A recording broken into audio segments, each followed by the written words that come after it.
कभी सोचा है कि एक चिलचिलाती उमस भरी दोपहर में जब हम एक ठंडे कमरे में घुसते हैं तो वो राहत कैसे मिलती है। ये एक ऐसे जादू जैसा है जिसे हम सब महसूस करते हैं, लेकिन शायद ही कभी समझते हैं। तो चलिए आज इसी अदृश्य जादू के पीछे के विज्ञान की परतों को एक एक करके खोलते हैं। तो सबसे पहली और सबसे बड़ी गलतफहमी को दूर करते हैं। एयर कंडीशनिंग का काम असल में ठंडक पैदा करना है ही नहीं। इसका काम है गर्मी को एक जगह से दूसरी जगह ले जाना। मतलब ये एक तरह की हीट चोरी है, जिसमें कमरे की गर्मी को बड़ी चालाकी से पकड़कर बाहर फेंक दिया जाता है। तो सवाल ये उठता है कि आखिर ये हीट चोरी होती कैसे है। देखिए, इसका राज किसी बहुत ही कॉम्प्लिकेटेड टेक्नोलॉजी में नहीं, बल्कि फिजिक्स के एक बहुत ही बुनियादी नियम में छिपा है, और उसे कहते हैं फेज चेंज, यानी किसी चीज का अपनी अवस्था बदलना। यही वो एक सिद्धांत है जो पूरे एयर कंडीशनिंग सिस्टम की नींव है। इसे समझने का सबसे आसान तरीका पता है क्या है? जब पसीना सूखता है तो त्वचा पर ठंडक महसूस होती है ना? ऐसा इसलिए होता है क्योंकि वो लिक्विड यानी पानी गैस यानी भाप में बदल रहा है, और ऐसा करने के लिए उसे एनर्जी चाहिए जो वो हमारी त्वचा से गर्मी के रूप में खींच लेता है। बस यही एयर कंडीशनिंग का मूल मंत्र है। एसी ठीक इसी प्रक्रिया को एक खास केमिकल, जिसे रेफ्रिजरेंट कहते हैं, के साथ बहुत बड़े पैमाने पर दोहराता है। तो ये सब कुछ एक लगातार चलने वाले साइकिल में होता है, जिसे कहते हैं वेपर कंप्रेशन साइकिल। इसे किसी भी एसी सिस्टम की दिल की धड़कन भी कह सकते हैं। इसमें 4 मुख्य स्टेप्स होते हैं जो बार बार लगातार दोहराए जाते हैं। तो इस साइकिल में 4 खिलाड़ी हैं। पहला है इवेपोरेटर। ये कमरे के अंदर लगा होता है और एक स्पंज की तरह कमरे की सारी गर्मी सोख लेता है। फिर गर्मी से भरी वो रेफ्रिजरेंट गैस जाती है कंप्रेसर तक, जो इस पूरे सिस्टम की असली ताकत है। कंप्रेसर से निकलकर वो कंडेंसर में पहुंचती है, जो उस पकड़ी हुई गर्मी को बाहर की हवा में फेंक देता है।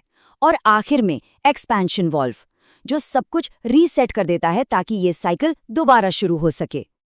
अच्छा, आप जरा कंप्रेसर के काम को थोड़ा और करीब से देखते हैं। कंप्रेसर उस ठंडी कम दबाव वाली रेफ्रिजरेंट गैस को लेता है और उसे बहुत ज्यादा दबाता है। सोचिए, जब किसी भी चीज को जबरदस्ती एक छोटी सी जगह में ठूंसा जाता है तो उसके अणु आपस में टकराते हैं और गर्मी पैदा होती है। ठीक वैसे ही ये दबाव उस गैस को बहुत ज्यादा गर्म बना देता है, इतना गर्म कि वो बाहर की हवा से भी ज्यादा गर्म हो जाती है। और यही वो ट्रिक है जिसकी वजह से वो अपनी सारी गर्मी आसानी से बाहर छोड़ पाती है। ठीक है, एक कमरे का एसी तो समझ में आ गया, लेकिन जब बात आती है बड़ी बड़ी बिल्डिंग्स की, गगनचुंबी इमारतों की, तब क्या होता है? वहां तो छोटे छोटे यूनिट्स काम नहीं कर सकते। वहां हमें जरूरत होती है एक बहुत बड़े और सेंट्रलाइज सिस्टम की। चलिए देखते हैं कि वो कैसे काम करता है। इन बड़ी इमारतों में जो चीज काम करती है उसे कहते हैं एयर हैंडलिंग यूनिट, या AHU। इसे आप सचमुच उस इमारत का फेफड़ा मान सकते हैं। ये एक बहुत बड़ा बॉक्स होता है जो पूरी इमारत के लिए हवा को पहले साफ करता है, फिर ठंडा करता है और फिर डक्ट्स के जरिए हर कोने तक पहुंचाता है। तो चलिए हवा के साथ साथ इस AHU के अंदर एक छोटा सा सफर करते हैं। सबसे पहले बिल्डिंग की पुरानी हवा और बाहर की ताज़ी हवा एक मिक्सिंग बॉक्स में मिलती हैं। फिर ये हवा धूल मिट्टी हटाने के लिए बड़े बड़े फिल्टर से गुजरती है। इसके बाद ये हवा ठंडे पानी से भरी कूलिंग कॉइल्स के ऊपर से बहती है और यहीं पर वो ठंडी हो जाती है।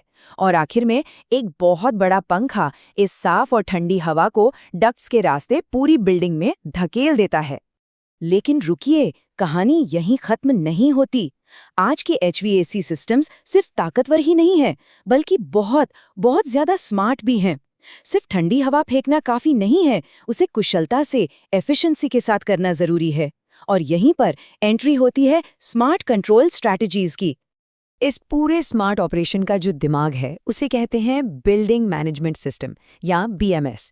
ये एक कंप्यूटर सिस्टम है जो लगातार तापमान, नमी और यहाँ तक कि सेंसर के जरिए ये भी देखता रहता है कि किस कमरे में कितने लोग हैं। इसका सिर्फ एक ही मकसद है, जरूरत के हिसाब से कूलिंग करना और एनर्जी की बर्बादी को हर हाल में रोकना। चलिए इसकी 2 स्मार्ट चालें देखते हैं। पहला है VAV, यानी वेरिएबल एयर वॉल्यूम सिस्टम। मतलब जिस कमरे में कोई नहीं है वहां हवा क्यों फेंकें? ये सिस्टम अपने आप वहां का एयर फ्लो कम कर देता है। और इकोनॉमाइजर मोड, अरे ये तो और भी कमाल का है।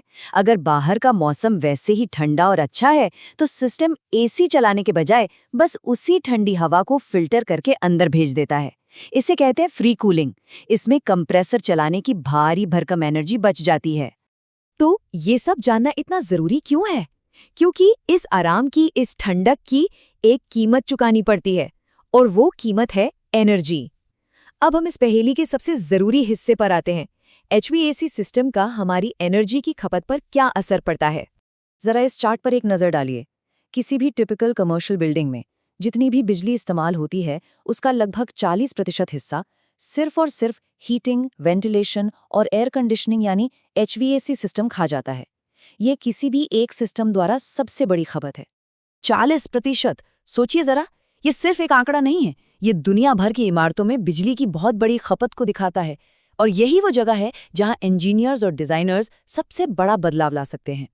तो सबसे जरूरी बात यह है कि एक अच्छा स्मार्ट डिजाइन और स्मार्ट कंट्रोल सिस्टम किसी बिल्डिंग को सस्टेनेबल बना सकते हैं, जबकि एक खराब डिजाइन उसे एक एनर्जी वैम्पायर में बदल सकता है, जो बिना सोचे समझे लगातार एनर्जी बर्बाद करता रहता है। तो अगली बार जब किसी ठंडे कमरे में घुसते ही वो सुकून वाली आह निकले, तो याद रखिएगा, ये कोई जादू नहीं, ये शानदार इंजीनियरिंग है। असल में हम सब गर्मी को पकड़ने, दबाने और बाहर फेंकने का एक हाई स्पीड गेम देख रहे होते हैं। ये वाकई सोचने वाली बात है ना? हमने गर्मी जैसी एक अदृश्य ताकत को अपनी मर्जी से काबू करना सीख लिया है। तो सोचिए, भविष्य में हम और कौन सी अदृश्य शक्तियों पर महारत हासिल करेंगे? शायद आवाज या गुरुत्वाकर्षण। संभावनाएं तो अनंत हैं।